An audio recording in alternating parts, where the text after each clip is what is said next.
everyone, welcome back to the channel. In this tutorial, I will show you how to join the Egg War event in Grow a Garden. So in this Easter update, there's a special event that called Egg War, and in this event you need to collect golden egg or egg crats or another eggs that's found around the garden.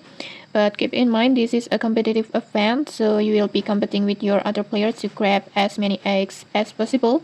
So if you want a safer and easier way, I highly recommend joining the event in your private server so you don't have to fight over eggs with others. And then this event will happen every hours and only lasts for 2 until 3 minutes, so make sure you are ready before it starts. And to collect the eggs, just tap on carry and then just bring it back to your garden to claim it like this, and after that just repeat the process and collect as many eggs as you can before time runs out like this, and then bring back to your garden to claim it like this. And okay, that's it. That's how you can join and collect the egg in Egg War event in Grow a Garden. If you found this helpful, don't forget to like, comment and subscribe for more tutorials. Thanks for watching and see you.